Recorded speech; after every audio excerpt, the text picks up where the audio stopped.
There's about 204 people registered for this webinar, and then we got a couple thousand that watched on the live streams the other day. So expect it'll be similar.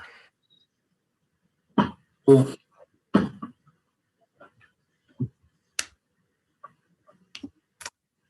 right. Hello, all. Welcome to Vote Common Goods webinar on the threat of Christian nationalism and a faithful response. My name is Doug Pagitt, and very glad to be one of your co-hosts tonight, sharing the co-hosting duties with Stephany Spaulding and with Christy Berghoef.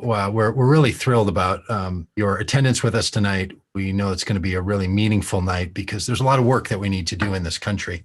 And I'm in Minneapolis. That's my home. It's where I'm coming from. I know a lot of you are thinking about and caring about the pain that's happening in Minneapolis with Daunte Wright's family and, of course, in the Derek Chauvin trial and George Floyd's family. And so we appreciate your thoughts and your concerns and prayer about the broken hearts that are so evident in the lives of people here in our city. And so thank you for holding us close tonight and for being a part of this with us. Stephany and Christy are people that are well suited for this conversation because they have been thinking highly about the role of Christian nationalism, how it impacts faith communities, and how it impacts individuals. So Stephany, Christy, really good to be sharing this with you tonight. It's definitely a pleasure always to be with you, Doug, and with the phenomenal Christy Berghoef. It's been a second since we've been in a room together, but I'm glad to be still in conversation and still in relationship at such a time as this, because again, this is what I pray that more and more people are able to see and to engage in and to deal with and to build. So Good to be here tonight. Christy, how are you? Doing well. We're hanging in there. I think like everyone else, trying to process everything that's happening in our country right now. It's hard to see the same things happening again and again and again. It's tough times, I think, in this country, despite the change in the administration. So I'm glad to be here with you all tonight. And I think that, Christian nationalism is something that we need to be discussing and talking about more, and considering our own role in it and how we can move away from it and move forward through it. So. Yes, and we are joined tonight by Andrew Whitehead and by Samuel Perry. They are authors, they are professors, they are sociologists, they are people that have studied the issue of Christian nationalism. And we're so grateful, Andrew and Sam, for your willingness to be with us tonight.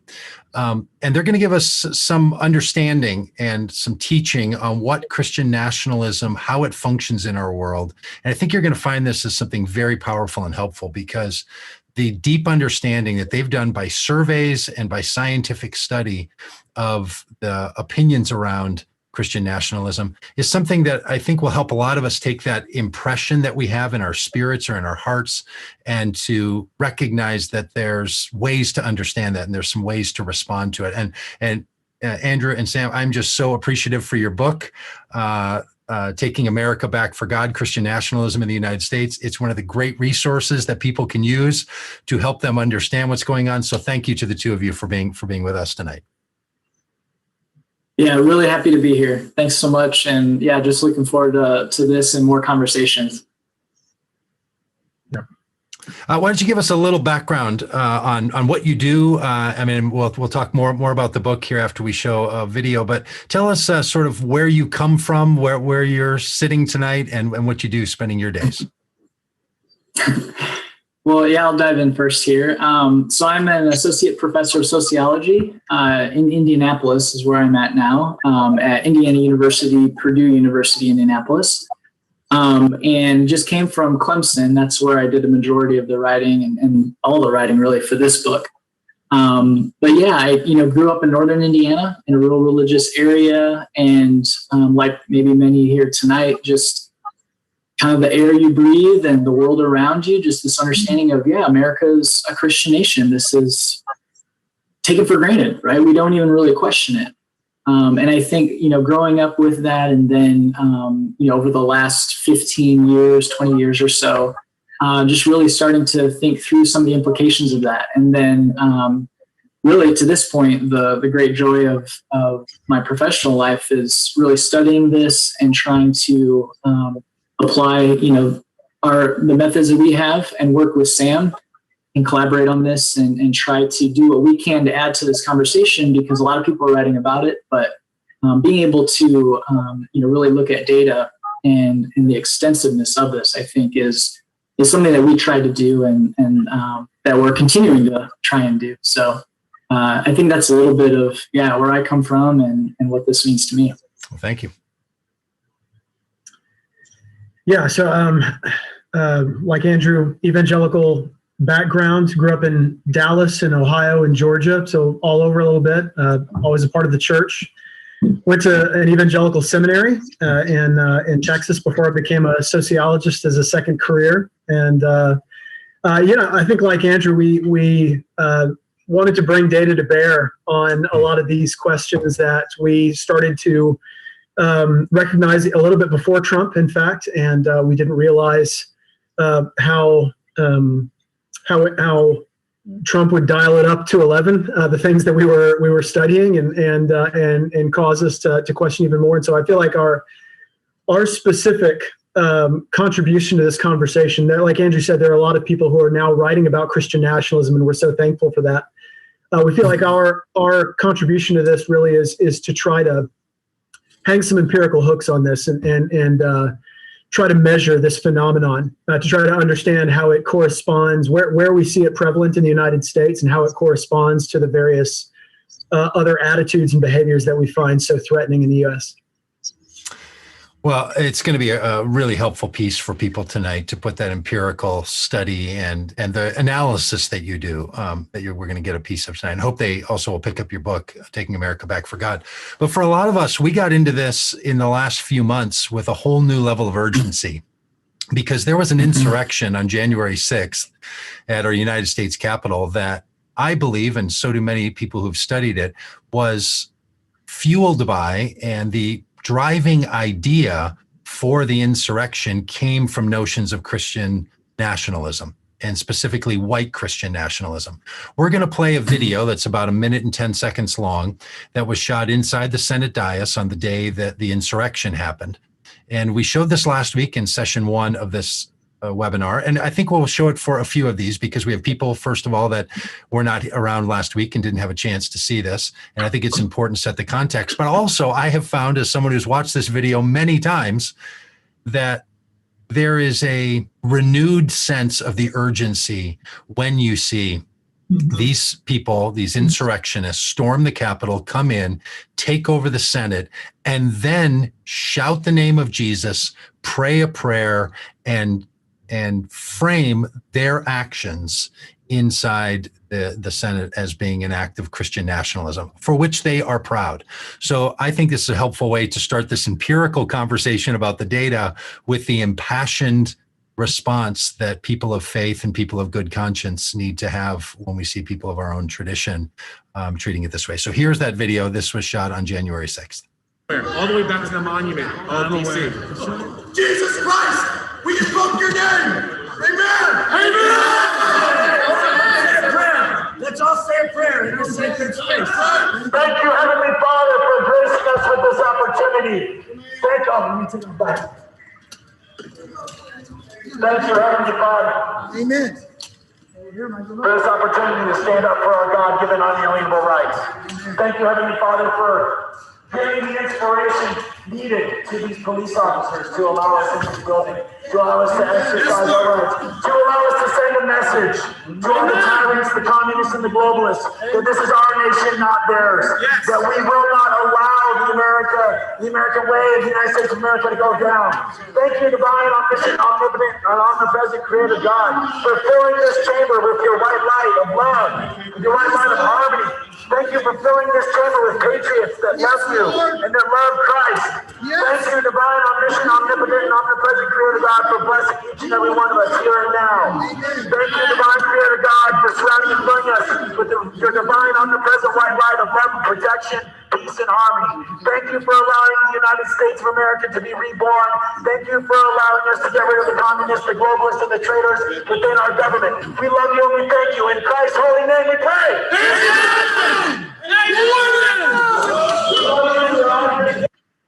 That is a disturbing thing to witness. I'm sure we all feel that way. Stephany, Christy, any response to that? And we'll also ask Andrew and Sam to do the same. Every time I watch it, something inside of me just breaks and calls me to ask for mercy, because it's, it's the Jesus save us from your followers, right? Like the guy in the beginning is just like, we invoke your name, and I can only imagine Christ from my place of faith, in heaven saying, like, please don't invoke my name. Like, let's not speak about who I am, because I am so disassociated from what you all are doing, and the idea that you would attempt to associate the image and the beingness of Christ with this is it's just angering, it's incendiary, and it's heartbreaking. So every time I watch it, it's something different that comes up for me. Yeah, I think for me, it just, I would echo a lot of what Stephany said, but it just hits you in the gut with kind of this sickening smack. It just feels so wrong on every level. And I physically feel uncomfortable when I watch it. And also just this incredible sense of entitlement that these people have, that we go in, we break in the Capitol, we kill people, we erect these lynching stations, and we do all of this in the name of Jesus. And we're coming to take back what's ours. It's just all so gross. I feel gross watching it. Yeah, likewise. I don't know, Andrew, Sam, have you seen this video before? Is it something familiar to you? Do you have any reactions or thoughts to it from all the study that you've done? Yeah, I watched that video, a number of times when it happened. That New Yorker piece came out, and too, like a lot of Americans watching on the day, right, turning on the news and just seeing those events unfold as the the crowd moves towards the Capitol and then is on the Capitol steps and then goes in, and just sitting there dumbfounded. And one thing that always comes back to this for me is, while it was shocking to witness and to even hear that prayer, it wasn't necessarily surprising, because of what we've seen over the past, before Trump. Trump isn't something that came out of nowhere, right? There were things that were really leading up to this, and I think next week maybe you have Kristen Dumais on. I think I saw, so a plug for that. Where as we look at even the past 40, 50 years, we see a process here where. When we survey Americans and those that strongly embrace Christian nationalism, it's this idea of this country is made for us, and the us is white, conservative Christian, conservative politically, natural-born citizens, those that they view, this is our country. And so when they say we're taking it back, they really mean for them. And I'll turn it over to Sam here, but, when we wrote in our book at the very end, this was obviously pre-insurrection, but, those that strongly embrace Christian nationalism, if democracy stands in the way of their vision for the country, then they're happy to see democracy be pushed aside. And that's really what we saw in the insurrection was, a snatch at power. Right? We are going to maintain our privilege and power for our group. And so those are some of the things that, bubble up as I watch that video again. But Sam, what are you thinking? Yeah, I think I can't help but listen to some of the code words that were said in that prayer, that they thanking God for sending a message that this is our nation, not theirs. And so who does he mean by ours and who does he mean by theirs? Like it's so clear once he starts to describe the them, right? Like it's not the powers and the principalities. It's not Satan. It's not spiritual forces. It's the communists and the tyrants and the globalists. It's the people that they feel like are trying to wrest power from the good, decent people, us. Christians that we, and I mean that in a dog whistle sense, not in an actual sense, but I just mean that in the way that this is how they're defining this category of patriots, Christian patriots who love God and love Jesus. That's what he said. But I think it also hits on all of the, like Andrew was saying, even though this was obviously, we wrote the book before the Capitol insurrection, it has all of the elements of the things that we were describing in our book, the justification for authoritarian violence, when you feel like your group of people is being threatened, the unquestioned allegiance to the narratives that Trump was putting out, and the misinformation that he put forth, things that we have in subsequent surveys found even stronger now than before, when we've been able to focus on certain subpopulations. And so even though we didn't write about it in the book, I mean, I think all of the things that we wrote about prefigure and really told us that such a thing was possible. And I think, as others have said, it just sickens you to your stomach to see it unfold. And not at all to make light of it, but you must have thought, when this happened and has become known to the rest of the public, that, wow, this really confirms what we've been trying to say. Like, I imagine for the two of you, it was filled with sort of grief that the insurrection and the death of the officers and all the pain that there was. But was there a sense that you feel that there's something beneficial that can come from the rest of the country being awakened to what you noticed in the surveying that you did and the study that you did that ultimately came out in your book? Yeah, I do. I think that the more that people are willing to talk about it, and especially within white evangelical spaces, congregations, denominations, because it really is centered within that tradition. And so the more that they wrestle with that, and I think, Sam could confirm this too, that the interest in our work or things that we heard from others after the insurrection, I think that was a moment where, those that may have kind of ignored it or said, oh, this can't be that big of an issue, started to really see that, okay, this is something that has a lot of weight behind it. It is a force within our body politic. And we need to talk about it. The Gospel Coalition, which, that's a different type of group within white evangelicalism, but they're meeting here in Indy, and I wasn't there, but, they had a little breakout session about Christian nationalism. And I don't know what was said there, but they were at least talking about it. Whether they bought into, for us, kind of our empirical, data that show that this is a widespread issue or not, but they're at least talking about it. And that, that's a wing of, white evangelicalism that if they're wrestling with it, I think that's good. And I know that those in more progressive spaces, Protestant spaces, are too. And so the more that happens, I think is key, because it's not going away. It's been around a while, and it's definitely not going anywhere. And so the more that we can do that, the better. But like you said, it does sicken you that it's this applicable. Watching that day, shocked, but again, not surprised. All right. Well, we've talked a bit about. Go, Stephany. Yeah, please. Well, I'm curious, and I might even be jumping ahead, and I apologize if that is the case. But you bring up this moment of awakening and how prophetic in some ways your text is, your work is. But you also talk about both of your backgrounds being in evangelical kind of conservative space, and shout out to Purdue, Indiana. I'm a Purdue grad, so I know the Lafayette scene. Yes. So yeah, I'm curious, like, you all get to this point ahead of the masses, right? Like, you get to this place before an insurrection happens. What was the wake up moment for you coming out of this evangelical culture that allowed you to even want to ask the questions?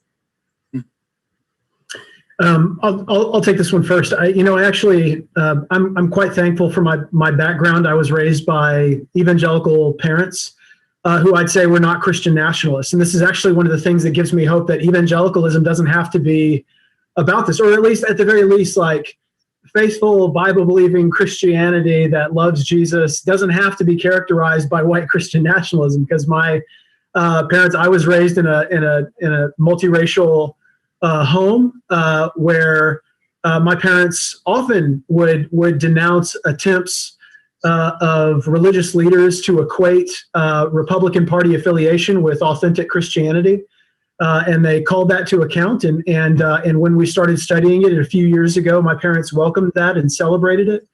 And so I think for me, it actually is something I'm so grateful for, because I've never been in those contexts where, I mean, I've been because of doing research, but I was not raised in a context where those two things were so closely wedded together.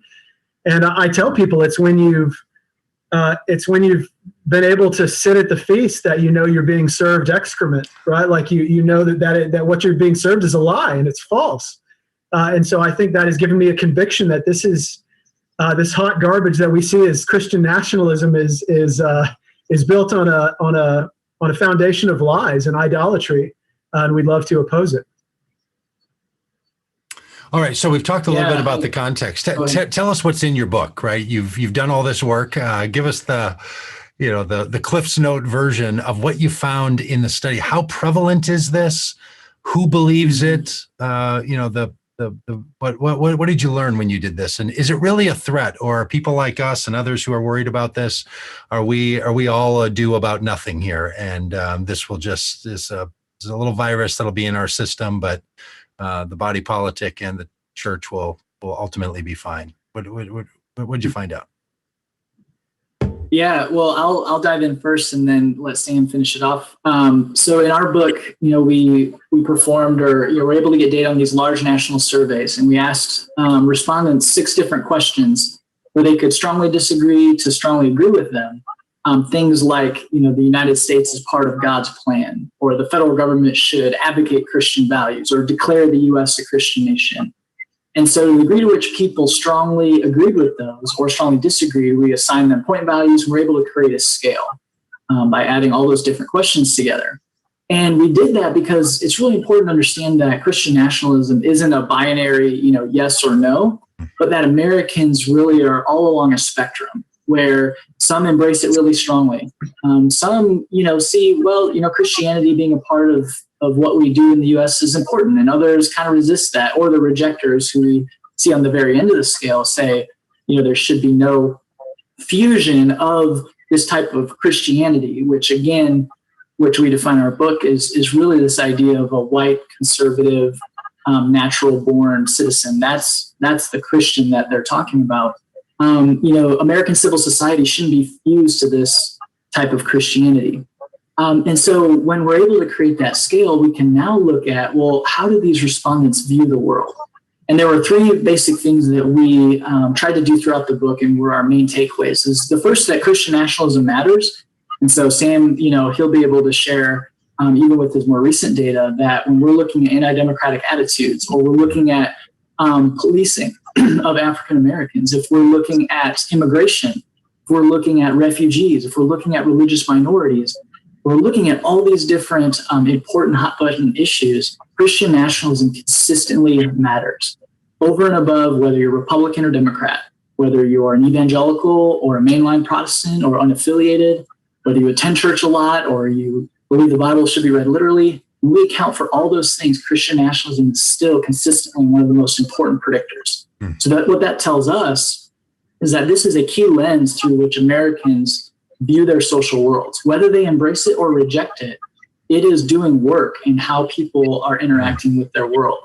The second thing we find is that Christian nationalism is not only really important, but it's an actual thing. And I just use kind of this, non-sociological language here, because it isn't just racism. It isn't just conservative politics. It isn't just authoritarianism, but that it is something different.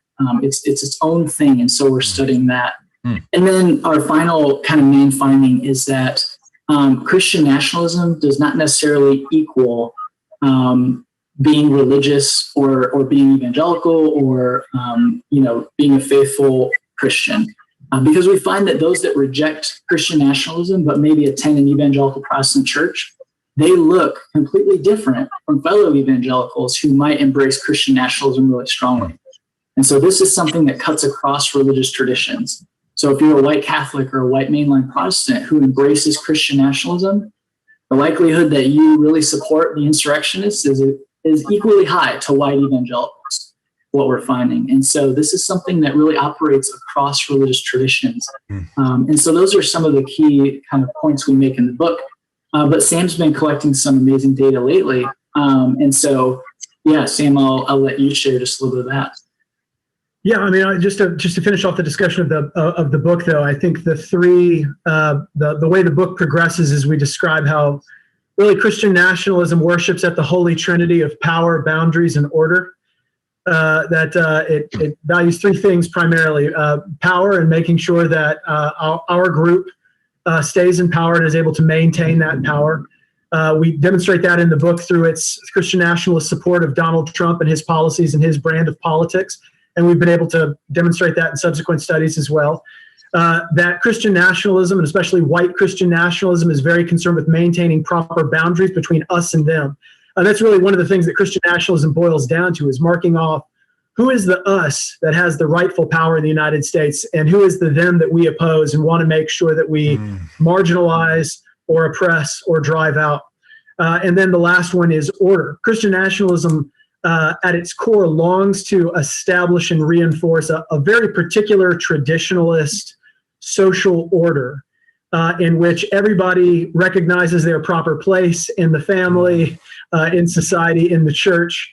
And so it manifests in a variety of ways, but really that's kind of the breakdown of the book, is how Christian nationalism reinforces and worships at that holy trinity of power, boundaries, and order. Now, someone has asked in the chat, Stephen Petty asked, is there a litmus test for Christian nationalists? And then he names policy positions like abortion or marriage laws. Something. It sounds, Sam, like you're saying there is a litmus test, but it's actually this power, boundaries, and order, that it's not just policies, it's an approach. Is that fair to say, if someone's going to talk about this with others, that they not use policy positions necessarily, but use these other categories? Yeah, I think that's a great recommendation. I don't necessarily think particular policies have to be completely characterized by Christian nationalist ideology or impulses, but I would say you can use people's general orientation as an indicator that the Christianity that they say they subscribe to is more of a Christian nationalist variety. So, for example, one of the things I just mentioned, this us versus them orientation. If a Christian is expressing opinions in a way that it's clear that their relationship to unbelievers in the world, people who are not Christians, is not us for them, us serving them, us sacrificing for them and loving them and dying for them if necessary, but it's us against them trying to take what is ours. I think that's a telltale sign that you have fused power and culture and Christianity together, and you feel like something is being corrupted or robbed that matters to Jesus in that there's some kind of American culture that Jesus cares about, rather than the lives of these people and their very souls. And so I think an us versus them orientation is a great indicator. I think and related to that, I think the sense of talking about Christianity as a culture rather than as a person. If I don't want to win the world for a culture. I want to introduce people to a person, right? Like that is Christianity. And so that is the relationship that we're talking about. So I think those two things are give an indication or of that person's orientation. Is that authentic Christian faith that we would recognize as biblical, or is it the kind of thing that we think would be characteristic of somebody who's a culture warrior for Christian nationalism? Does that make sense? Mm-hmm. Yeah, and just to piggyback off that really quickly, when we measure Christian nationalism, we're careful to not use policy positions, a bunch of policy positions to make, to measure whether somebody is embracing it or not, because then we're just kind of predicting the outcome already. But our questions are just asking them, whether they think the U.S. should be a Christian nation. And I guess, saying the federal government should declare the U.S. a Christian nation could be a policy position. But we're really just asking about how privileged should Christianity be in wider culture, in public society. So I think, to the question, the person who asked a great question, getting a sense from people of, hey, do you think Christianity should be privileged, right? Is this a nation for Christians? And that, if we get the right people in power, will it be better? I think that's a great way to tease out how much they might embrace Christian nationalism. And from our work, we'd see that a whole host of policy positions flow from that. But ultimately, it's about that desire to see Christianity privileged in the public sphere.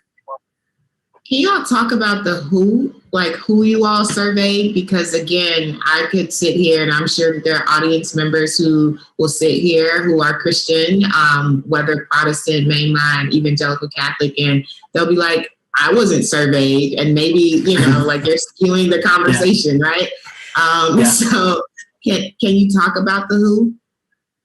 Yeah, so we have for both for the book and subsequently afterwards, all of our survey data are based on national random samples of Americans, and we consider them representative of the population. And so the reason we do that is because we don't want to just have like a single group of people in a church or all of our friends or what would be a biased sample. We want a representative sample so that when we look at the data and we see these patterns in there, we can generalize to the broader population and say, this is how Christian nationalism works when it comes to political attitudes and values and behaviors.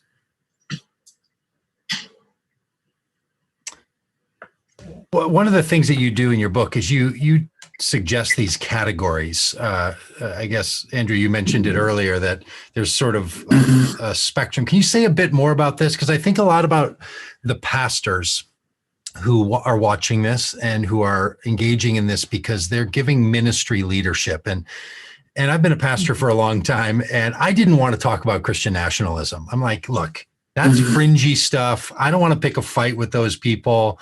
I don't want anything to do it. I just want to avoid it. Having looked at your material, I'm like, I think I might have been doing a real disservice by wanting to avoid this. Can you talk a bit about the categories that you have of people that are really into it, people that are against it, and then the accommodators? But I mean, I'll let you put your own words around it. Yeah, definitely. So, thinking too back to that scale that we created, those that are on the very low end, so who strongly disagree with a lot of these questions, we call them rejectors. And so they're the ones that say, we don't really want any sort of close, relationship between this type of Christianity and American civic life.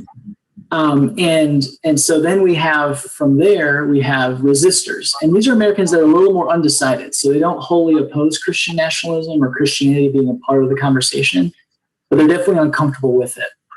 And then the group, kind of, if you know where the mean is of the scale, right in the middle, the group on the other side of that mean, from resistors, we call accommodators. And this is the largest group. This is about 30%, a little over 30% of the population in various surveys that we include these questions over and over. So they're the largest group, and they're the ones that, again, don't completely embrace Christian nationalism. But when we talk to them and when we interview people for the book all across the U.S., our accommodators are those that think, well, Christianity has played a good role in the past.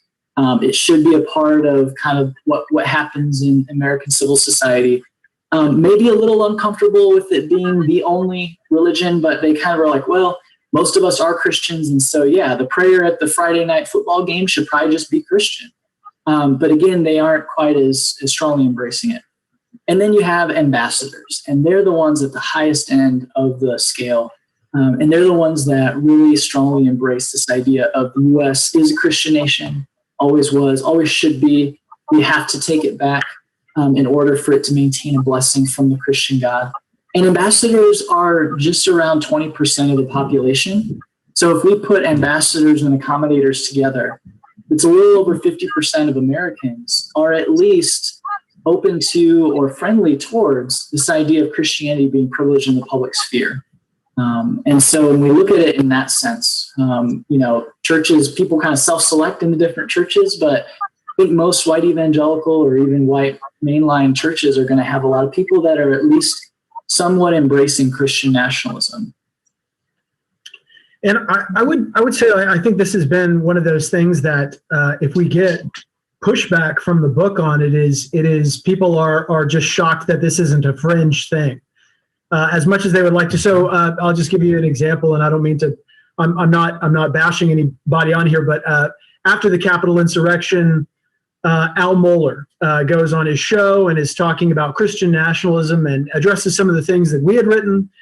But ultimately he says, hey, this sounds like a really bad thing, but these people aren't real Christians, or this is just a marginal fringe kind of thing. And let's make sure that in all of this conversation, Christians aren't denied the opportunity to influence politics for the better. And we understand that. But when you actually look at the data and you see this item by item with where American white evangelicals in particular stand on these issues, well over half of white evangelicals believe that the federal government should declare the United States a Christian nation, right? Like well over half. That's not marginal. That is over half of them. In recent surveys, and this one blows people away. In recent surveys, we've been asking Americans, what do they think about whether the founding documents are divinely inspired, like the Declaration of Independence and the Constitution. And well over 2/3 of white evangelicals believe the founding documents are divinely inspired. That is not fringe. And so I think one of the things that we in the book, I mean, if there is a powerful takeaway of the book, it is how pervasive this ideology actually is. And you can compare this to things that white evangelicals are really complaining about and fearful of right now. So there's all of this fear and conversation about wokeness or critical race theory. They're having entire conferences to denounce this thing that they feel like is so pernicious and so scary and so pervasive that they use this word. And yet, where's a measurement for such a thing? If you tried to, I bet it would be less than 5% of the white evangelical population would be characterized by anything that would be characterized by critical race theory. And yet, Christian nationalism talks about the majority of that crowd. And so if we ought to focus our attention, our argument has been if we want to focus our attention on an ideology that we feel like is pernicious and harmful and pervasive, it ought to be white Christian nationalism first and foremost. Yeah, and I think just real quick, when we talk about pernicious and harmful, not only to the American Christian church, the global Christian church, but American democracy as well. It has repercussions for our civil society, whether you're a Christian or not. And we, have friends and people that are working in this area who are atheists or agnostic, and they recognize too and see it for the threat that it is. And so hopefully those that are religious will see that this harms the global church. It harms the church's witness. And, there are writers and, Jonathan will be able to lay that out really well. But there's threats not just to Christianity, but also to democracy. It is disturbing. So yeah, please, Christy. No, I was just it's kind of an observation and a comment and a question, but I somewhere in your book, and I was just trying to find it and I can't remember where it was, but you talk about kind of where is this headed, and that there seems to be kind of an ebb and flow, throughout history. And I'm curious because I live in Holland, Michigan, just north of you in Minneapolis, and it's a conservative place. And, generally Christianity is very tied to a certain kind of conservative politics and to Christian nationalism. We're seeing it a lot right now. And in the past, if your person loses the election, it's like, okay, well, we lost. Well, next time. I have never in my life seen anything like what I'm seeing now. The outrage of pastors, outrage of people in the community who are they're like, the devil is taking over our country, and Trump flags are still going up. Trump yard signs are being replenished and replaced. These are conservative Christian people. I can't wrap my head around it. And this book is so helpful in giving categories to think about it. I think the categories are really, really helpful. But when I hear you talk about the ebb and flow, I think, where is this going? Because I've never seen anything like this. I mean, there's always maybe that ebb and flow, but this feels just off the charts. I've never seen anything like it. Right. I mean, compare it to as late as 2012 November 2012 election. Mitt Romney loses, and the Republican Party does like an autopsy, and they say, "What did we do wrong? What can we learn from this?" And they weren't happy about it, but none of them were crying illegitimate election and stolen election. They actually turned inward for a moment, and then they decided to double down with a character like Trump to try to win the next election. But there obviously wasn't what we see now. I feel like one of the obstacles that we are now combating and dealing with is misinformation and the siloing of information. And so you've got all of these sources that now cater exclusively to this white Christian nationalist crowd. You've got what is becoming Fox News, Breitbart, OAN, Newsmax, and I'll tell you one that is so powerful in my neck of the woods is American Family Radio. It's the only Christian talk radio in this area. And I listen to it every day as long as I can stand it. And they are, with every show, preaching stolen election, that COVID vaccine is a hoax, that you shouldn't take it. I mean, this is a common narrative. Today, in fact, I was on the way home and listening to American Family Radio. And they were giving, this is a fundraiser, a pledge drive that they're giving, and they were giving personal testimonies of people who had listened to the radio. And they weren't describing the testimony of somebody who came to Christ. They were describing the testimony of somebody who used to vote Democrat and now votes Republican. Like that was their personal testimony, how American Family Radio helped them to come alive and wake up to the reality.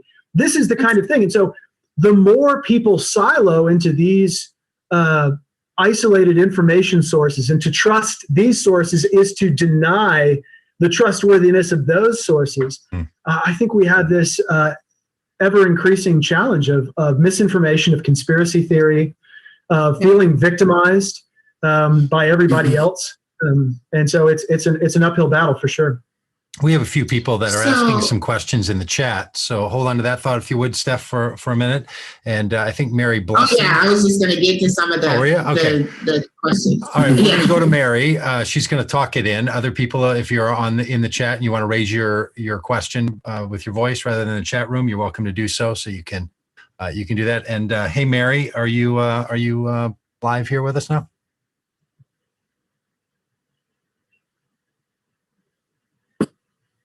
Am I? We can't hear Mary. Yes. Go ahead, Mary. I think you just were muted there for a second. Shoot. This is weird. Can you hear me now? Yeah, we got you. There you go. The notification on the screen made it look like I was supposed to choose unmute. Sorry. Thank you, host. So my question had to do with when you were doing your research and asking people if they thought Christianity should have a privileged position. Did you have a mechanism by which you could also ask their understanding of the actual Constitution? You know, I get the part, oh, it's divinely inspired. Well, okay, fine. Let's say it was. And it was inspired to say that this nation will not have a defined religious national connection. Did you get to ask that question if people even understood the First Amendment? Not when writing the book, but actually in subsequent surveys, we have. So it's so Christian nationalism is strongly predictive of somebody misunderstanding the First Amendment. So we asked him a couple of true-false questions about whether the Constitution mentions our obligations to God several times. It does not, and yet Christian nationalists were more likely to say yes, it does. Or we asked a question about whether the First Amendment says that Congress can't restrict our religious liberty, but they can pass laws privileging Christianity. It does not, but Christian nationalists were the most likely to say, yes, it does.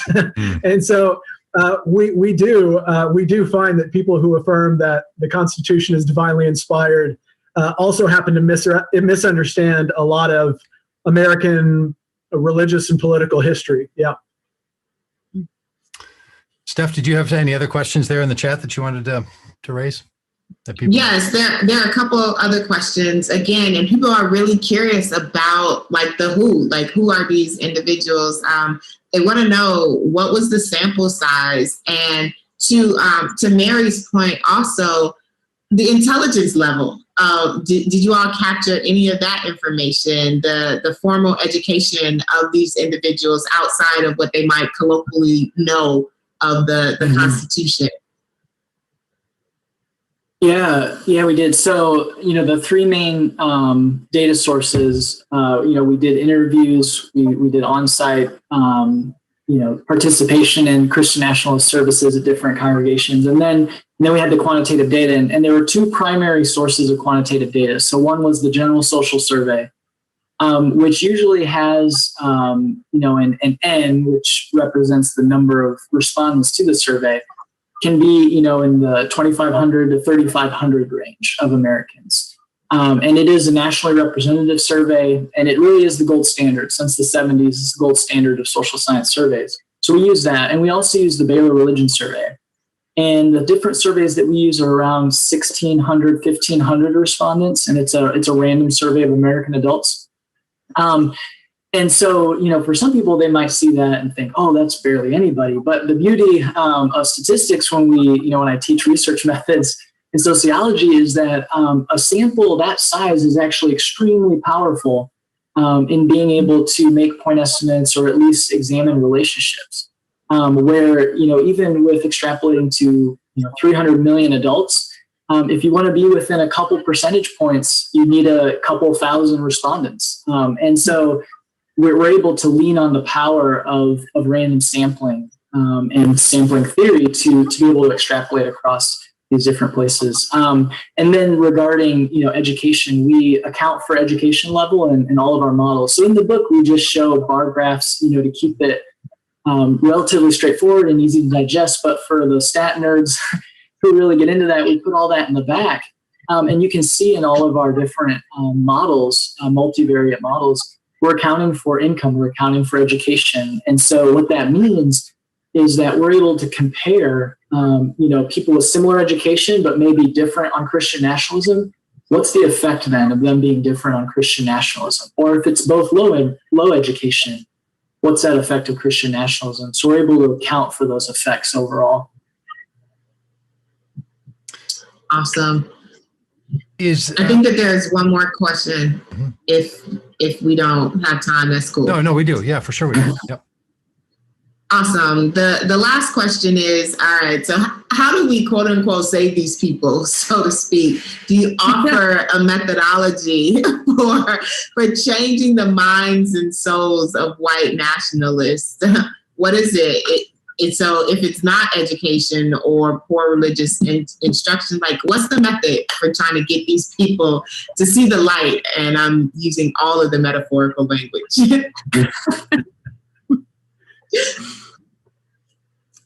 Oh God, I'll just offer some thoughts. I mean, after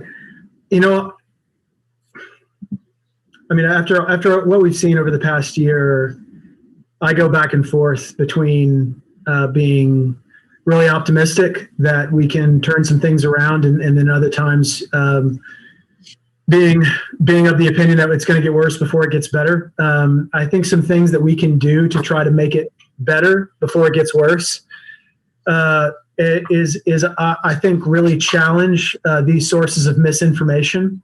I think one of the most toxic things out there are these lie factories, for lack of a better word, that just feed conspiracy theory and lie and falsehood to these populations that are kind of eating it up, and they're primed to believe conspiracy theories, to feel like victims.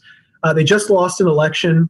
That their leader, who they trust and put a lot of trust in, questioned the validity of that election, and so there's already a sensitivity to feeling taken advantage of and out of control and fearful about what the future holds. So I am thankful that Joe Biden doesn't seem to be the kind of guy who just wants to pick rhetorical fights and bully people on Twitter.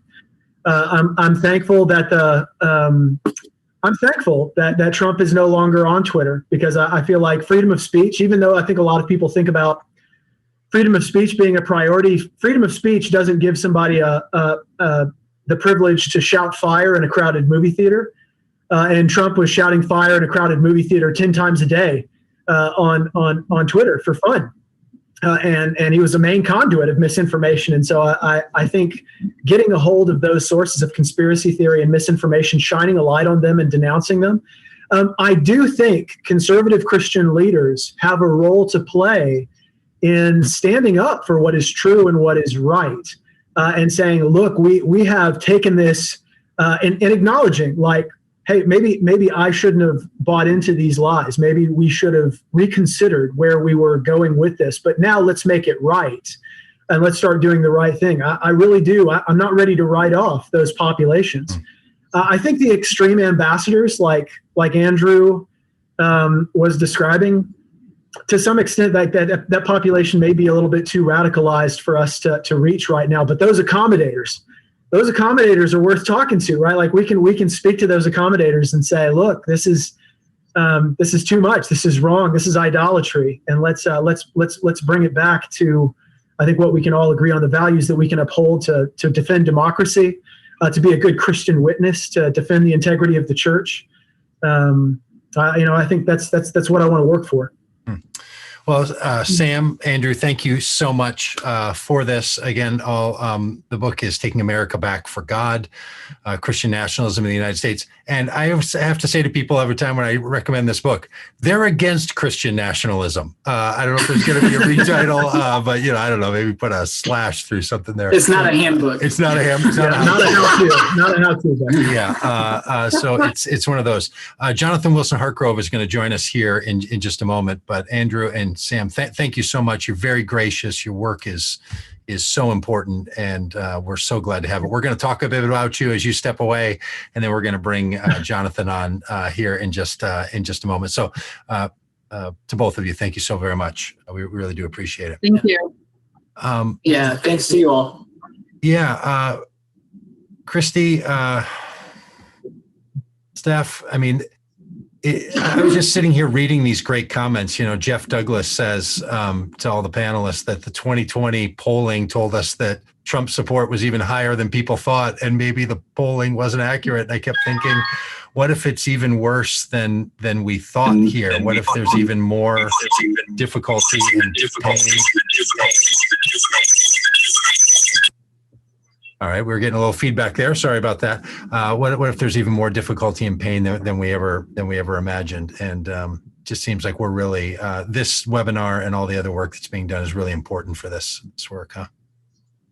Yeah, I agree, and I think that there is not even that. I think the work since the election has reflected that we are still in deep water, right?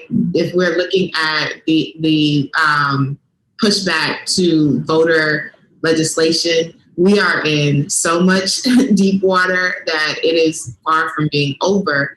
And the support is not fringed or marginalized.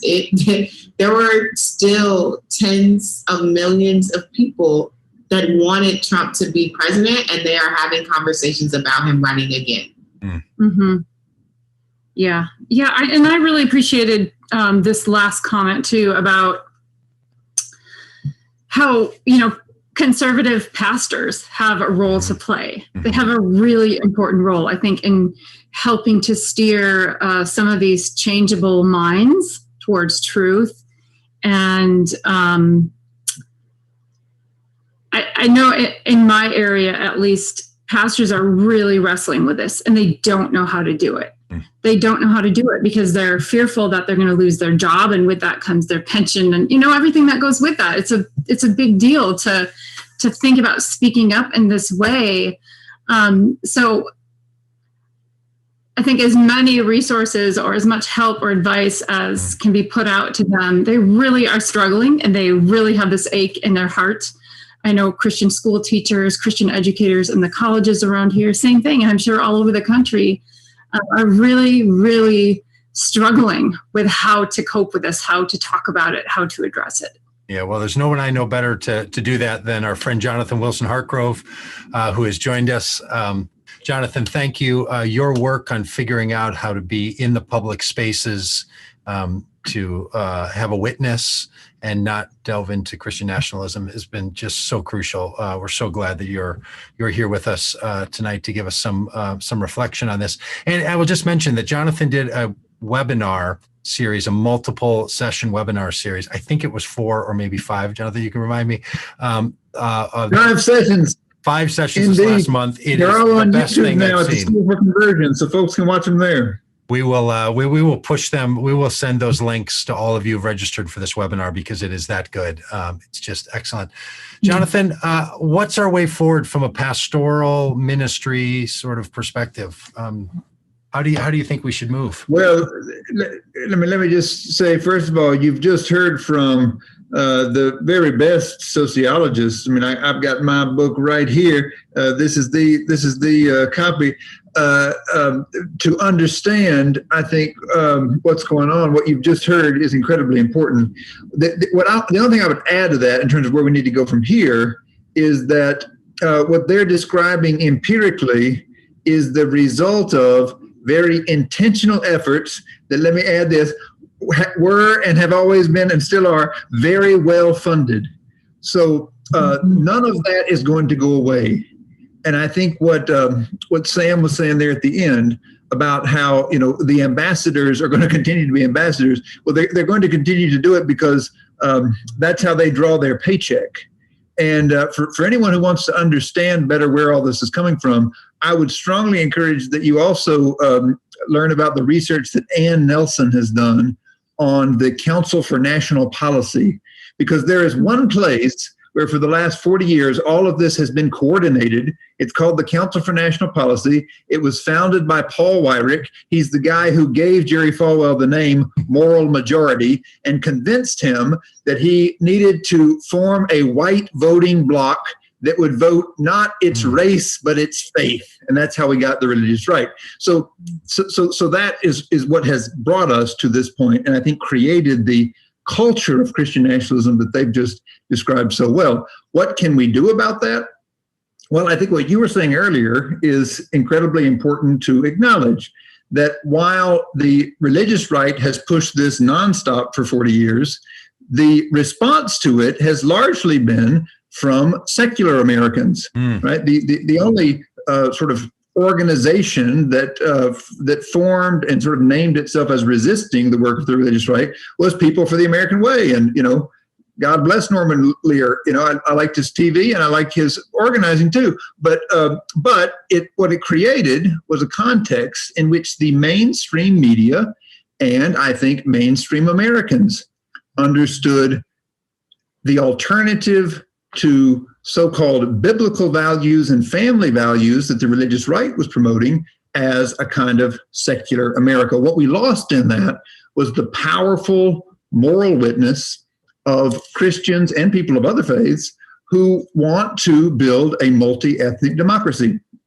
We had that front and center in the mid-20th century in the United States. As a matter of fact, the effectiveness of that moral movement that we usually call the civil rights movement is the very reason that the political organizers of the new right reached out and began to organize white religious folks, particularly in the South in the beginning, because they needed a way to keep a white voting bloc together without appearing to be racist in any explicit way, because the civil rights movement had won, right? They had won a public consensus that segregation was not the way forward, and that white supremacy, at least in an expressed and clearly articulated platform, was not what democracy was all about. So it's the absence of that very vocal and very present moral witness in public life that has led us to this place.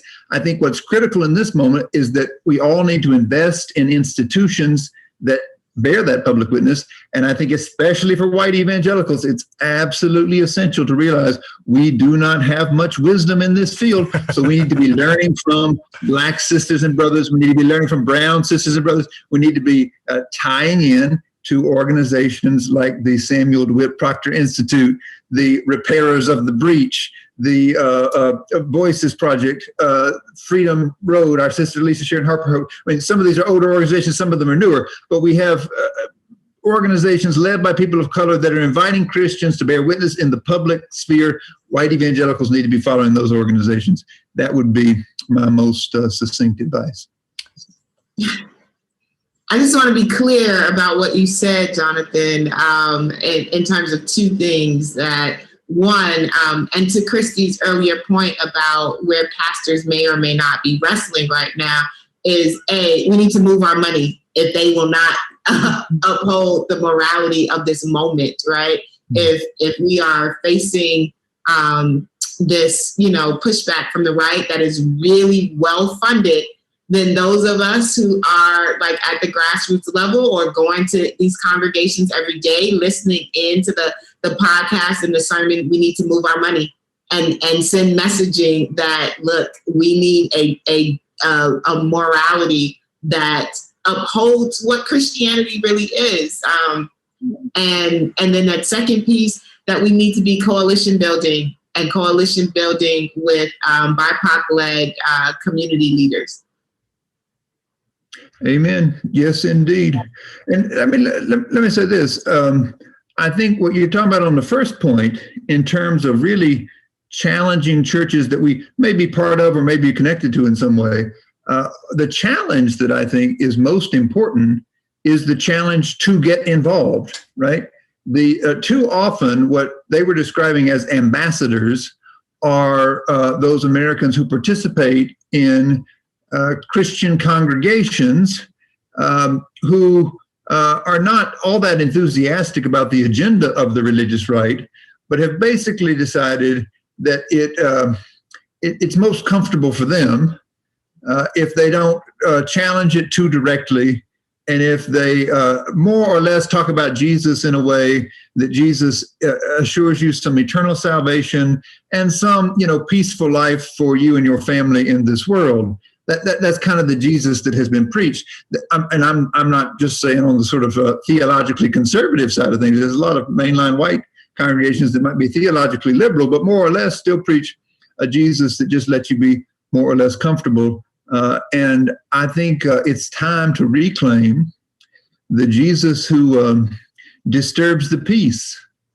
You can't read the Gospels too honestly without recognizing that while many of the poor and marginalized people whom Jesus embraced and affirmed were very enthusiastic about his presence, but almost anybody who had any power in that society looked at the brother sideways and in the end tried to kill him.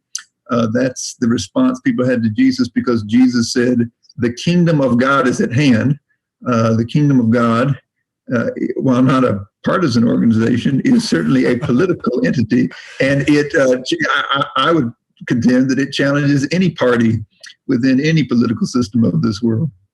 Jonathan, I find your comments to be very prophetic and refreshing in this sense. Almost every conversation that I've had with people about Christian nationalism and the pains that go with it, people ask basically, how do I change the individual person's mind? I know a person who thinks this way. What can I say to them? How could I deprogram them? How could I de-radicalize them?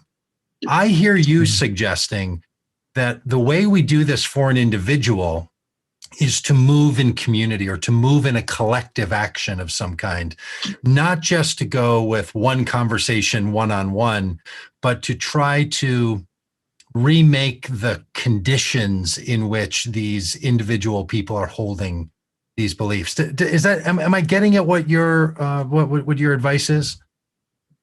Oh, yes, indeed. Yes, indeed. Because you can't assume that the people who believe this are crazy in their context.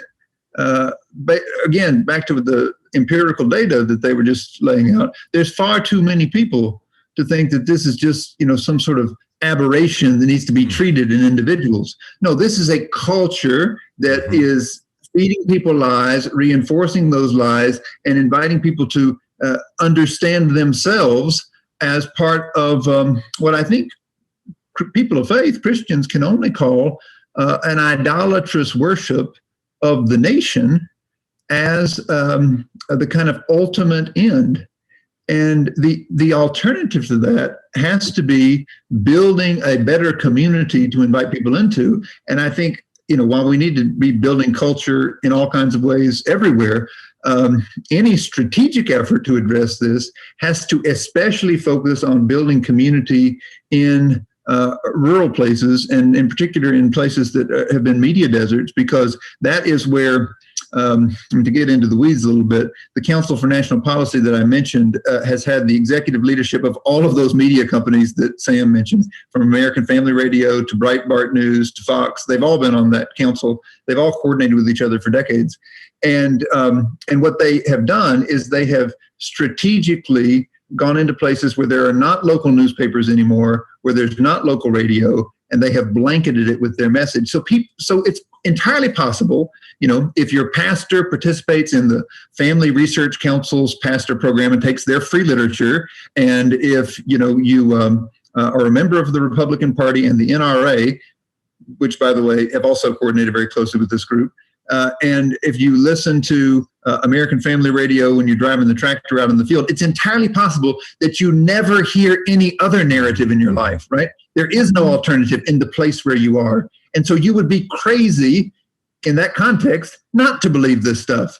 So I think anybody who knows that this is a lie has a moral obligation to try to enter these spaces and interrupt the wraparound culture that has been created by this propaganda campaign.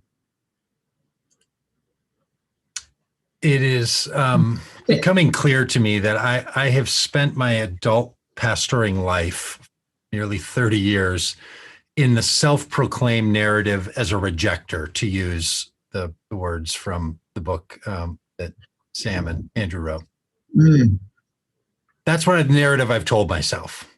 But I have functioned in my pastoral duties like an accommodator.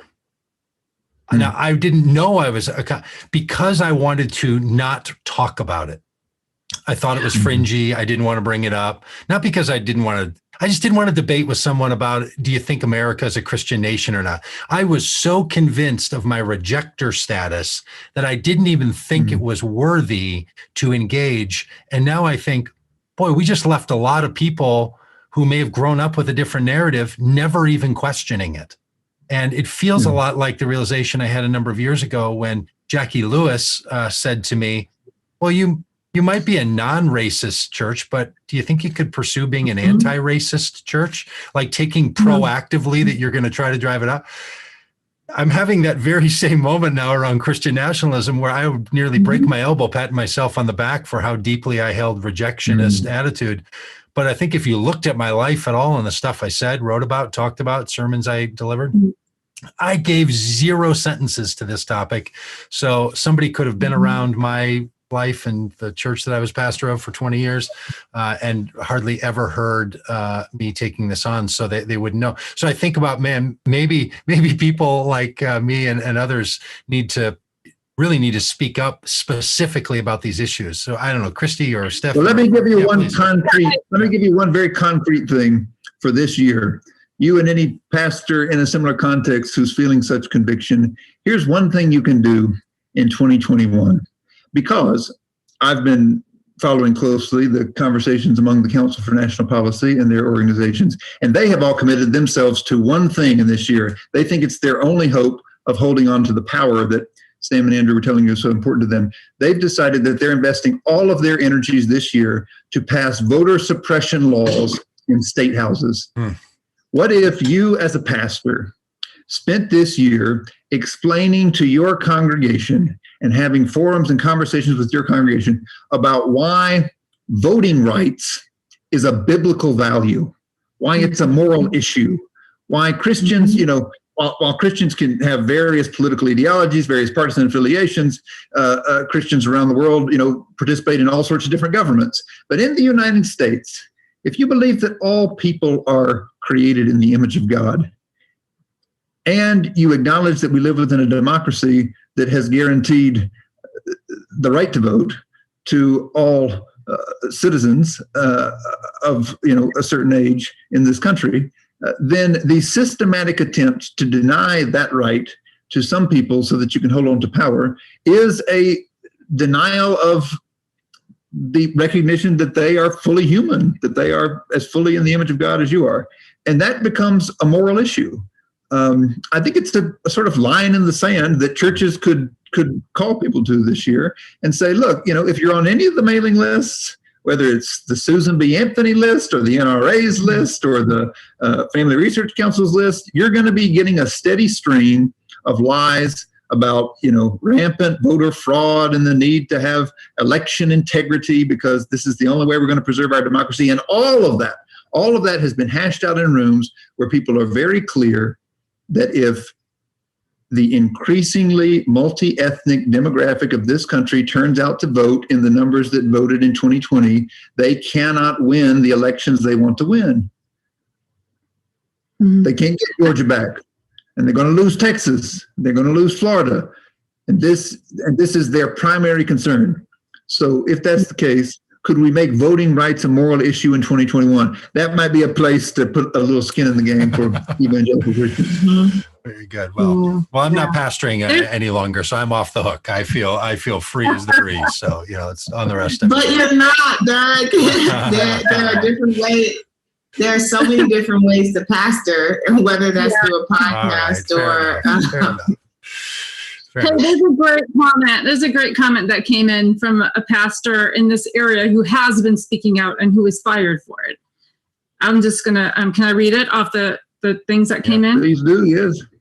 Yeah, so he says one of the points that he tries to bring up when he's discussing Christian nationalism with people is that Christian nationalism seems to be fighting for their rights, but Jesus laid down his rights. He didn't fight for his right to life. He didn't fight for his right to liberty. He didn't fight for his right to happiness. He laid down all his rights out of love for others. I love that. I just think that's a great point and a great like someone who's not only paid attention to the way of Jesus, but is also trying to follow it. Bless you, brother. I mean, I would say one of the things I'm eternally grateful for is that when I was in seminary, Wendell Berry came to campus and talked to us all. And I remember he said to us very earnestly, he said, I only have one piece of advice for people in seminary in the United States. He said, kind of like the Apostle Paul, you ought to have some kind of a tent making gig because you can't tell the truth very long in this country without getting put out of the church. Well, he's certainly, he's certainly commenting on the transformation of rural culture that he's witnessed in Kentucky in his life.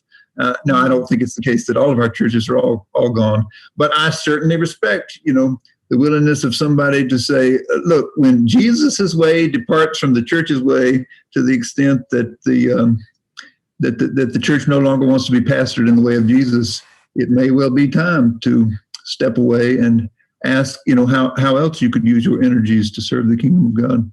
I am struck by the number of people who would give an amen to that and then give a Christian nationalist response. In other words, to say, and Jesus wants this country to be the beacon of Christianity around the world, right? So there's a root belief that the United States was formed and maintains a unique expression of the kingdom of God on earth.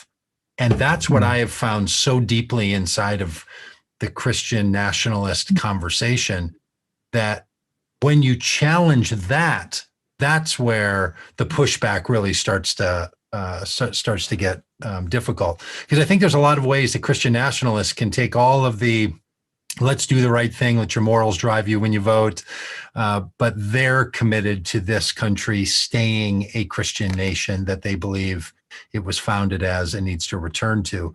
Jonathan, any thoughts on that piece of the puzzle that's so rooted in so many people's thinking that they can't even get earlier than that argument in their minds?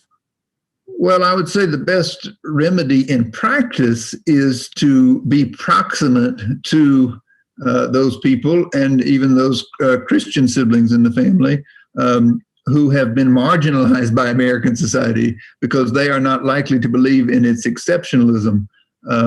I think about someone like Frederick Douglass in the 19th century who said, between the Christianity of this land and the Christianity of Christ, I see the widest possible difference. You people preach Jesus to me and they claim to own me. He said, come on, brother, I'm not going to believe that. And I think likewise, I'm constantly reminded that, while America has promised, some lofty ideals, the reality for so many poor people, for so many immigrants, for so many undocumented people, for so many native indigenous people to this land. I mean, the way in which this myth of exceptionalism caused people to just run over whole peoples and then, make promises on paper that they had no intention of keeping. I've been following closely and walking with my sisters and brothers out at Oak Flat in Arizona for the last few years. Y'all may have seen the story in the Washington Post this week. There was a hearing on Capitol Hill today. This is the holy site of the Apache people that John McCain threw a rider into a defense spending bill saying that a copper corporation could not only have the copper underneath it, but they could mine it in such a way that they would completely destroy the holiest site to these people. Now, try to do that to St. Patrick's Cathedral in New York City. Try to do it to the National Cathedral in Washington, D.C. You'd have, religious liberty people all over this country up in arms. But everybody who talks so much about religious liberty has had precious little to say about our dear sisters and brothers at Oak Flat. I think it's an example of how this myth of exceptionalism is so easily dispelled by paying attention to how, folks who've been marginalized in this story have experienced America and its commitment to democracy and liberty. Can I push that a little bit further and also bring in one of the comments from one of our listeners that yes, for most, the majority of those who have really sat with the marginalization of life in the United States, there's still some level of what is the language? Not necessarily enablers, but accommodationist, right? To the Christian nationalist narrative that allows it to be as insidious as it is in the U.S. And so one of the questions that our listeners ask, explain where conservative majority Black evangelicals fall into these conversations, right? Even when we look at the last election cycle, we tend to separate out a breakdown of African-American or Black women voters versus Black men. And there was a large percent of Black men that rode along with Donald Trump and even like the spirit of what is happening. So how do we fit this into the conversation as well? Oh, it's incredibly important. I mean, it's important to, if you know the history of the organizing that's been done to target communities, it's important to know that especially for the last 15 to 20 years, they have explicitly reached out to African-American evangelicals and to Latino evangelicals and to conservative Jewish folks because they realized, in the words of Ralph Reed, one of their strategists and organizers over many years, they realized that they needed to form a rainbow coalition, they said, borrowing from Brother Jesse Jackson. They wanted, I mean, while this is certainly in terms of history about a white voting bloc, particularly given the demographic shifts in this country, they have recognized that they can't maintain their white cultural values without also getting some Black, brown sisters and brothers on board. So you have your, I mean, they're very shrewd about recruiting your Diamond and Silk, your Alveda Kings, your folks who are going to speak to the community that they come from in language, that people often resonate with, but have this same agenda. And that's not new either. That's always been the case. This goes way back. The slaveholder religion of the 19th century that we were talking about earlier, had its advocates who had, few little privileges in the big house and therefore were willing to go and preach this to everybody and to, and to tell on folk who were trying to bring liberation. I mean, Denmark Vesey's whole plan down in Charleston got brought down by somebody in the Bible study that went to Master and said, "Oh, you don't know what they're planning over there." So this is long been the case, and I think that that's just a reality that we have to deal with. But I think it's clear that the overwhelming majority of people who have experienced marginalization in this country are able to see through this. I mean, it might have been twice as many black men who voted for Donald Trump as black women, but it was still just 8 or 9%.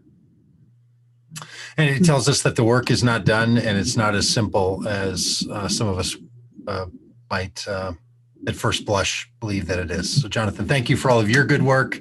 Christy, Steph, thank you for co-hosting tonight. Next week, friends, we're going to be back. Amanda Tyler, who runs a group called Christians Against Christian Nationalism. They are the gold standard of this work. They do exceptional work. She's going to be our content provider. We're going to have others that'll be sharing like they did tonight. We're very desirous of your input as well. Feel free to email us as we go. If you're not already in all of our spaces and places, you can find all of it over at votecommongood.com. In fact, Stephany and I host a Wednesday morning Faith for the Common Good podcast along with 2 other co-hosts starting tomorrow morning at 9 a.m. Central Time. So it'll just be 13 hours, and we'll be back on a stream just like this, and we'd love to see you on any of the social streams or any of the other places. Thank you for being a part of this. Share it widely with your friends. When you're over at Vote Common Good, don't miss that donate button. If this is the kind of thing that you want to keep having in the world, we certainly do. Your donations make all that possible, and we'd love for you to do so. So, Christy, Steph, thanks so much. And to all of you, we will see you back here next week at the same time at 7 p.m. Central Time, and all the places in between. So, good night. Awesome. Thank you, Doug. Good night. Good night.